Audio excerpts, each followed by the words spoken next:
At sunrise, the Colosseum was already alive. Its massive arches caught the first pale streaks of light, while yesterday's blood still clung to the stone like a shadow. Beneath the stands, vendors barked for attention, baskets brimming with olives and watered wine, ready for a crowd that hadn't even taken their seats. Beyond the iron gates, handlers shoved half-starved predators into place. Lions with ribs jutting through their fur, elephants stamping in rage, panthers raking their claws against the bars.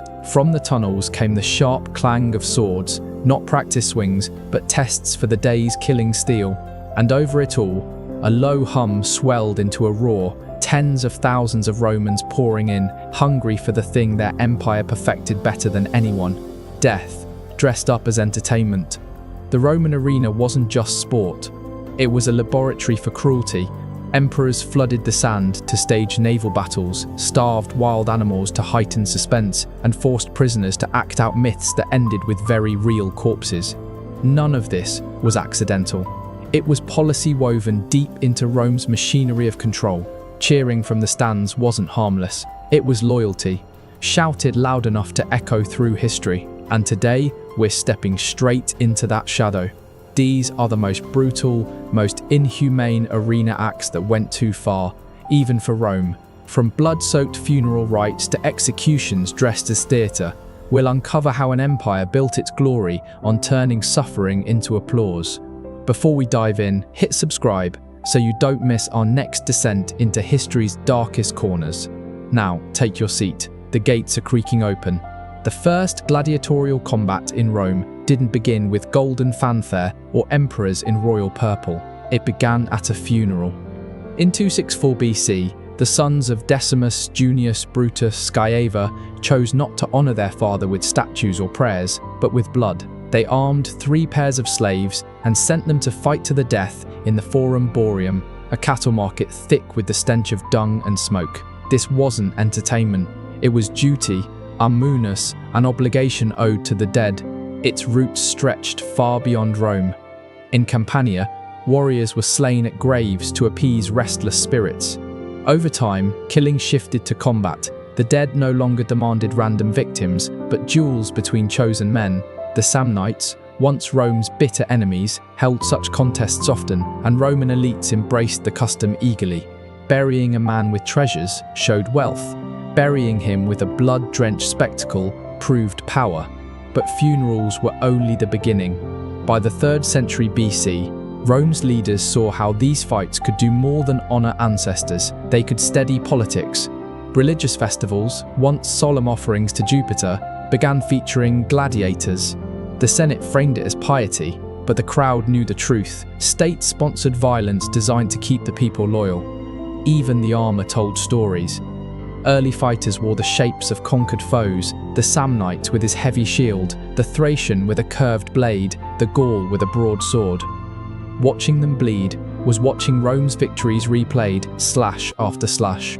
Death became propaganda, and as blood spilled, the venues grew. Temporary wooden stands gave way to permanent amphitheatres, temples to violence where thousands gathered. The games no longer belonged to grieving families, they belonged to the state. Each drop of blood whispered the same message. Rome commanded men, armies, even death itself. No one then could have guessed how far it would go. What started as ritual sacrifice morphed into theatre, and duty became obsession. Rome had discovered a new weapon power over not just the living, but the meaning of dying. And once unleashed, it never closed that door. The crowd's roar wasn't reserved for men. Sometimes it thundered for beasts hauled from the farthest edges of the known world. Lions from North Africa, leopards from the Caucasus, crocodiles from the Nile, even giraffes dragged across deserts. They weren't displayed as wonders of nature, but condemned as prey in a carnival of slaughter. Romans called these shows venations, hunts. They weren't about survival, but about domination, proof the empire could trap the wild and destroy it for pleasure. Julius Caesar set the tone in 46 BC, parading a giraffe, the first ever seen in Europe. They called it a camelopard, half camel, half leopard, because Rome had no name for such a creature. It didn't matter. The animal wasn't admired. It was thrown into the sand to be torn apart. The message was unmistakable. If Rome could seize the strangest beasts alive, it could conquer anything. The slaughter only grew. When the Colosseum opened in AD 80, Emperor Titus reportedly oversaw the deaths of more than 9,000 animals in one festival. Archaeologists have found bones etched with marks of deliberate starvation, evidence that lions and bears were weakened beforehand to ensure a quick, bloody kill. Even elephants, once the terror of Roman legions under Hannibal, were herded into the arena and butchered for cheers. Behind the scenes, logistics were part of the theatre. Exotic creatures had to be trapped, hauled across deserts, kept alive just long enough to meet their doom. Caravans dragged chains through scorching sands, delivering victims to a city that demanded fresh blood with every sunrise. Caravans dragged cages across deserts, fleets floated them down the Nile, and handlers risked their lives just to deliver living trophies to Rome. Seeing a panther in the wild was dangerous enough. Watching one explode from a cage in front of 50,000 screaming spectators, that was power made visible. Every creature was a living souvenir of conquest, proof that the empire's reach knew no limits. Some emperors made these hunts their own private stages. Commodus, Rome's most flamboyant showman, strode into the arena dressed as Hercules, slaughtering hundreds of animals himself. He wanted to look like a god among beasts, but everyone could see the truth, a fragile ego with a bow. The hunts were often rigged, animals were chained, maimed, or half-starved so the emperor could bask in a guaranteed victory. And the people, they cheered, not because they admired him, but because when the emperor hunts, silence could be fatal. Behind the cheers, a quieter tragedy unfolded. Ancient writers like Pliny the Elder warned how rare species vanished from their homelands after decades of Roman slaughter. Lions, leopards, and even elephants were pushed toward extinction to feed the empire's appetite for spectacle. The Colosseum wasn't just a theatre of death, it was an ecological wrecking ball. But for Rome, extinction didn't matter. What mattered was the illusion that nature itself could be captured, starved, and destroyed for fun. Every carcass on the sand was another brick in the wall of imperial control. When you picture a gladiator, you might imagine two evenly matched warriors locked in noble combat. The reality was far more twisted. Rome thrived on imbalance, on contests engineered for cruelty. They built bizarre weapons, imposed absurd rules, and staged fights no one could truly win. Some victims weren't fighters at all. Prisoners and condemned criminals were shoved into the arena dressed as clowns, handed wooden swords, and sent to die against seasoned killers. The crowd jeered as the doomed flailed and fell. Public execution neatly disguised as sport. Even the weapons became characters. The retiaires fought with a fisherman's net and trident, squaring off against the secutor, whose smooth, rounded helmet was designed to deflect the net. It wasn't pure skill. It was suspense, a living riddle of whether the net would ensnare or the sword would break through. Romans devoured that tension, even when the match was as scripted as a stage play. The numbers grew more obscene. Sometimes one gladiator was thrown against several foes. Other days, entire units clashed like miniature armies, turning the arena floor into a swamp of blood, splintered shields, and mangled corpses. And when novelty wore thin, they reached further. Female gladiators, gladiatresses, stepped onto the sand in the 1st century AD. Writers like Juvenal mocked them, yet records prove they fought for real, against dwarfs, against beasts, even against each other. Their presence blurred gender lines, but reinforced a darker truth. No one, man or woman, was beyond Rome's hunger for spectacle. Even the helmets were weapons of torment. Some narrowed vision or muffled sound, forcing fighters to stumble half-blind while the audience roared with laughter. Others were so heavy that raising one's head became a contest all its own. Armor wasn't always protection, sometimes it was punishment. And then came the propaganda plays. Gladiators dressed as barbarians, forced to mimic Rome's defeated enemies.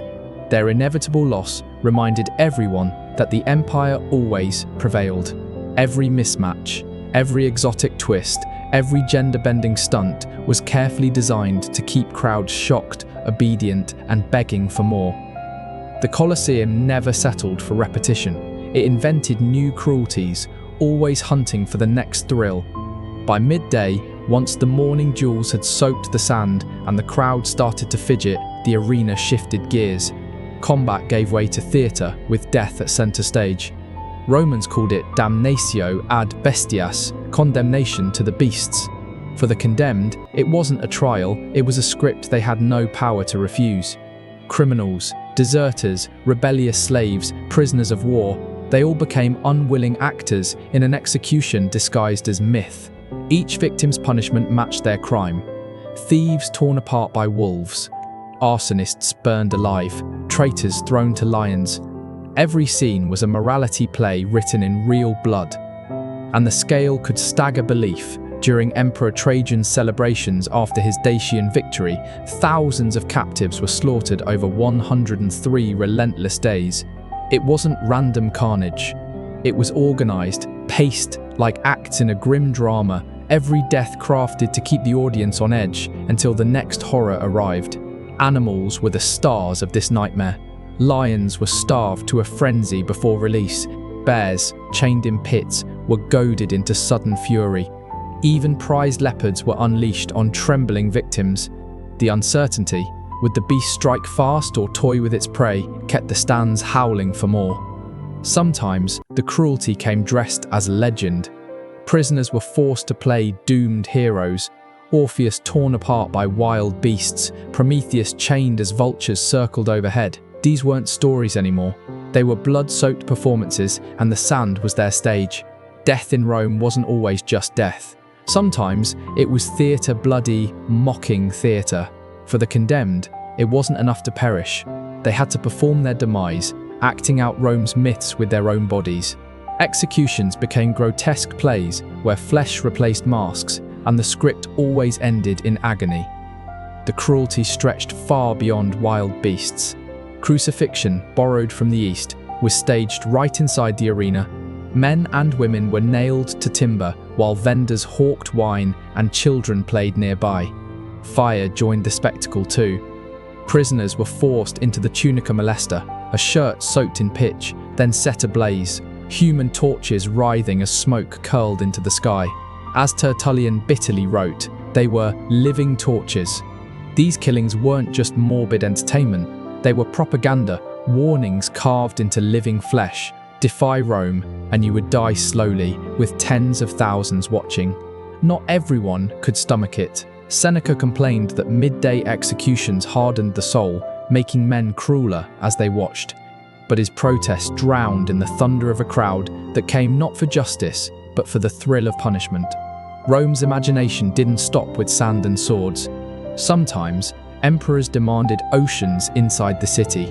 Mock naval battles, naumachii, were spectacles on an insane scale, where water itself became a weapon. Julius Caesar set the precedent in 46 BC, digging an enormous basin near the Tiber, filling it with water and real ships. Thousands of doomed captives were shoved aboard and told to fight as rival fleets. They weren't actors, they were men condemned to die for applause. Arrows, catapults, and steel turned the basin into a slaughterhouse afloat. Augustus expanded the madness. In 2 BC, he created a basin almost 2,000 by 1,200 Roman feet, fed by a custom aqueduct, the Aqua Alsiatina, just to keep it full. 30 warships clashed there, each crammed with prisoners fated never to leave alive. The message: Rome could command seas where none existed, even nature bent to imperial whim. By 52 AD, Claudius went further, draining Lake Fucine to stage another Naumachia. When the captives greeted him with the chilling salute, "Morituri te salutant," those who are about to die salute you, history gained one of its most haunting lines. Whether rehearsed or desperate, it summed up the hopelessness of men made into props. Fire, too, had its macabre myths.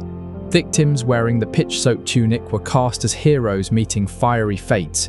Hercules consumed by poison, or Mucius Scaevola testing loyalty by holding his hand to the flames. The crowd laughed as these heroes screamed, their bravery reduced to ash, their stories turned to mockery. Even the Colosseum's architecture fed Rome's appetite for domination. Under Titus and later Domitian, Engineers built channels beneath the arena, allowing the sand to flood for smaller naval shows, then drain for combat the next day. Cruelty became an engineering project. Water, fire, flesh, everything was a prop in Rome's theatre of control. To drown captives, to turn bodies into living torches, to bend myths into slaughter, that was power. The emperors weren't satisfied ruling men, they posed as rulers of the elements themselves. By the late 1st century, executions weren't punishments anymore. They were scripts dripping with creative malice, twisting cultural legends into tools of humiliation. Take the games inaugurating the Colosseum in AD 80. The poet Martial recorded an actor cast as Orpheus, the musician who tamed beasts with song. In myth, animals sat enchanted by his lyre. In the arena, a bear was released mid-performance and mauled the singer to death. Art turned to parody, beauty to butchery. Another victim was forced to play Daedalus, the inventor who escaped Crete on waxen wings. Suspended on a crude contraption meant to mimic flight, he soared, briefly, before plunging to the beasts below. Martial quipped, "The man must have wished for real feathers," a poet's jest hiding a man's terror. Perhaps the most grotesque of all, the myth of Pacifier, cursed to desire a bull. One show staged her infamous union with a mechanical beast, followed by a killing that blurred execution, humiliation, and pornography. A warning about hubris became public degradation. The message was clear. Rome owned its myths, just as it owned its people. Heroes, villains, kings, queens.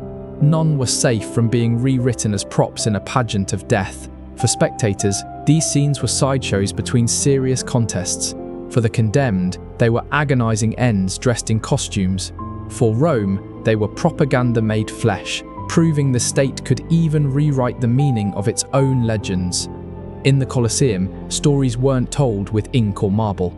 They were branded into skin, burned into bone, and applauded until silence swallowed the sand. The line between rule and raw obsession blurred until an emperor's whim decided who lived, who died, and how. Caligula, infamous for his savage moods, once ran out of animals mid-show and casually ordered spectators dragged from the stands to fill the gap. They came to watch bloodshed, only to become part of it. Nero, addicted to his own image, treated the arena as a personal stage.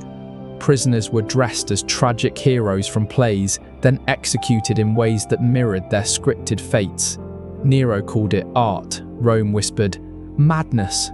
And then came Commodus, the ultimate showman emperor. Cloaked as Hercules, he stormed into the Colosseum with club and bow, slaughtering hundreds of animals, crippled beforehand to guarantee applause. He even billed the treasury for his performances, bleeding the state dry while forcing cheers from a terrified crowd. Not satisfied, he faced gladiators too, but only with every advantage rigged in his favor. Losing was impossible. Clapping was compulsory.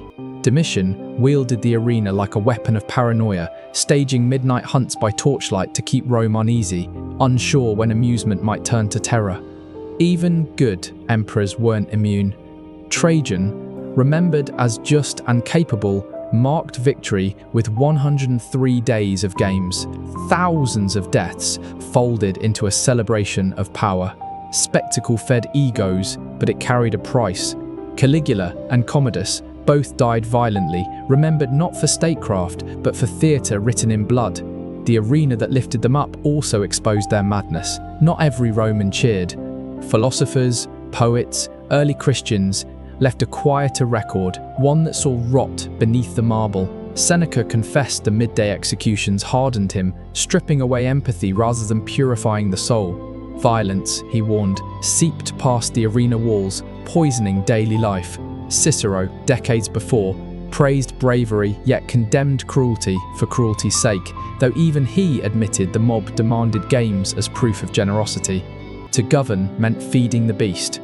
For Christians, the amphitheatre was both persecution and proof. Those who refused to renounce their faith were thrown to lions or burned alive, their deaths twisted into mass entertainment. Tertullian called the shows seedbeds of cruelty, indicting an empire that cheered injustice as sport. Economically, the games devoured fortunes. By late empire, Rulers bankrupted themselves chasing spectacles grand enough to outshine predecessors. What once flaunted strength became an act of desperation. Culturally, the appetite dulled Rome's edge. Citizens who once honoured discipline now demanded cheap bread and endless circuses. Juvenal mocked this hunger with the phrase panem et circenses. To him, the craving for spectacle betrayed how far Rome had drifted from its republican roots. As frontiers cracked and funds dried up, the arenas crumbled. By the 5th century, the Colosseum, still colossal, stood hollow, its sand silent, its roars gone, but the moral questions never faded. Could a society that trained its people to revel in suffering truly endure? History's verdict suggests otherwise. Today, the Colosseum looms, scarred but proud. Walk its tunnels and you might still hear echoes. Iron clashing, beasts roaring, 50,000 voices rising as one. The stone is easy to admire.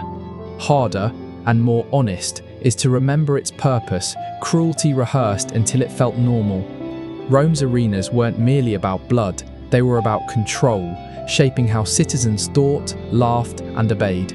Every hunt, every execution, every myth reborn in screams served the same end: to make power look eternal. And that is the warning carved into the ruins. A civilization that glorifies violence eventually crumbles beneath its own applause. So tell us, which of these spectacles, the hunts, the living torches, or the emperors drunk on their own shows, best reveals Rome's darkest soul? Drop your thoughts below. And if this dive into Rome's brutal entertainments gripped you, hit subscribe so you don't miss our next journey into history's shadows. Until then, remember, the Colosseum may be quiet now, but its echoes of cruelty still breathe through the stones.